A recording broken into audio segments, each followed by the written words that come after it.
Coming to you from the corner with the radiator, it's day 10 and it's time for a quick strike!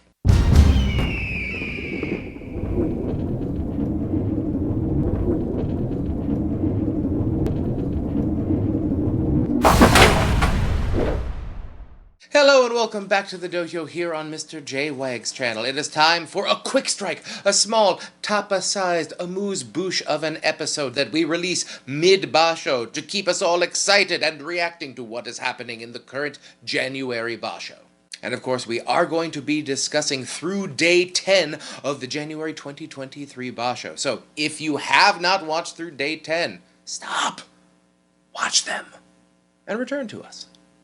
We are at day 10, and the storyline seems to be Takakeisho. Can he, number one, hold on to win this tournament? And then, if he does so, can he do it in dominating enough fashion to become our next Yokozuna? Alright, we're knocking on wood. We're doing all the things. I want everyone to stay healthy, and I want this Basho to just be continued to be decided on the merits. But this one could be over pretty quickly. We do not have a whole lot of people in striking range. We only have two Maegashira who are one win behind at 8-2, Kota Shoho and Onosho, and they're facing today. So it's possible by the end of day 11 we only essentially have two people in the race. I mean, mathematically, this one could be done by day 13, assuming we get a Takakeisho run up to that point, and we have a bunch of other people sink down to 4 losses. I don't think it's likely, but it is definitely possible. Takakeisho has looked great this tournament. He's managed to whip out like an armbreaker Kotenage, which if he has confidence in this and is able to pull it off at a high degree of success, that could be huge for his sumo going forward. He has not faced that much of the meat of the Bansuke yet. He has only faced 2 Komusubi so far, so he has essentially, I think, all the rest of the lower Sanyaku scheduled up ahead. But I can see if either Onosho or Kota Shoho stay nipping at the heels that they could end up taking the place of like a Shodai or someone like that later down the stretch.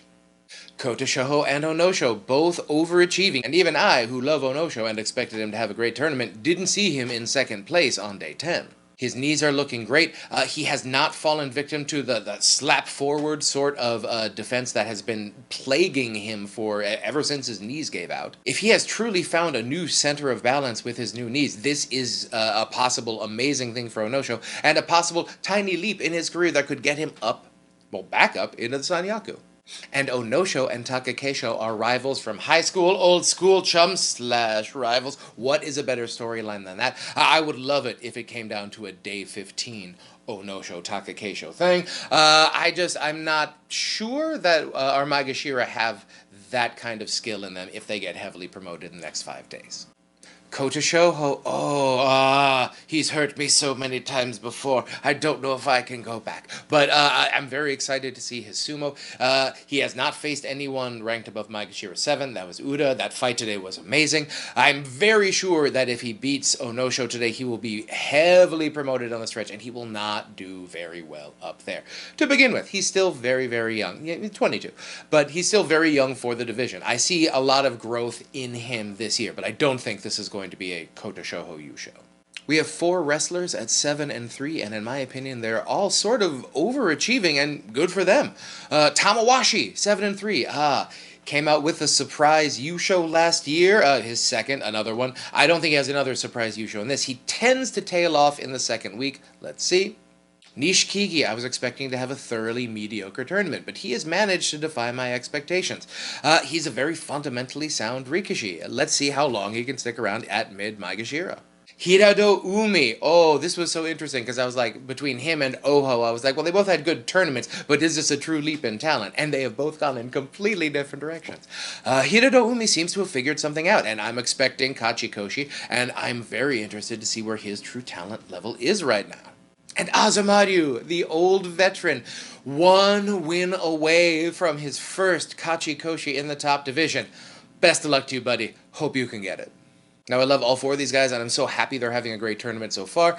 But, I mean, other than Tamawashi, who's sort of already up there in the meat, if these other 3 guys ended up getting heavily promoted, I don't think they'd stand up very well to it.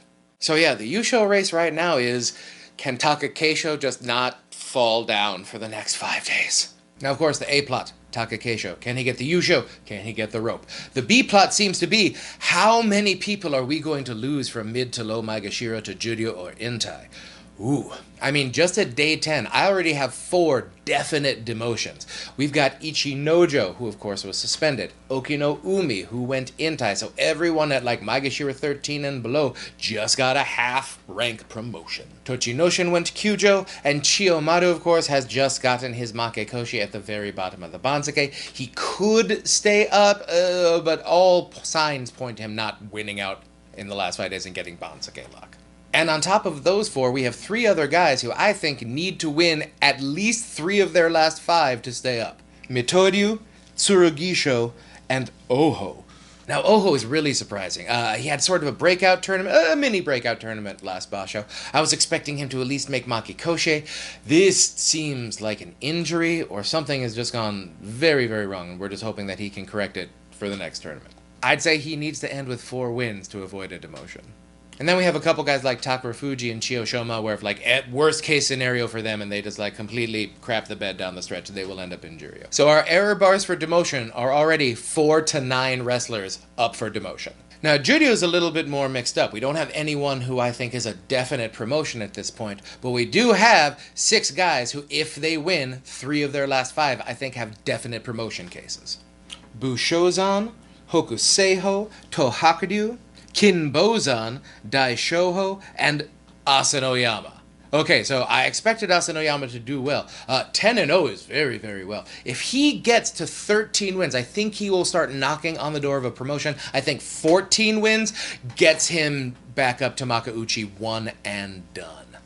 And we have some like best case scenario guys like Enho, Endo Shoma, and Chiyono Kuni, and even Roga. If they win out, they would be eligible for promotion. So there is a future sumo timeline where we replace like a 1/6 of the Makauchi division in one fell swoop.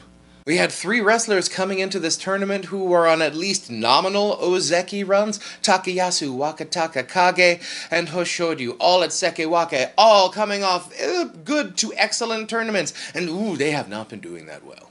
Hoshodyu started very, very well, ended up losing a couple, and then ended up getting hurt. He went Kyujo. He is scheduled to fight on day 11.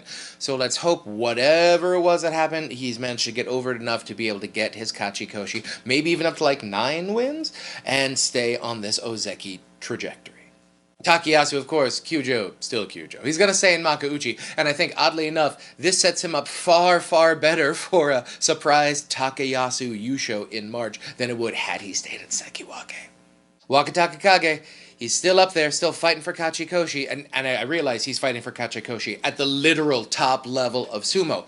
But you just hope to see a little more dominance out of him. It seems like the double-digit win tournaments are the exception rather than the rule at this point. All right, 5 more days. Let's go Takakeisho. I will see you for the recap very soon, and thank you for joining us on this quick strike!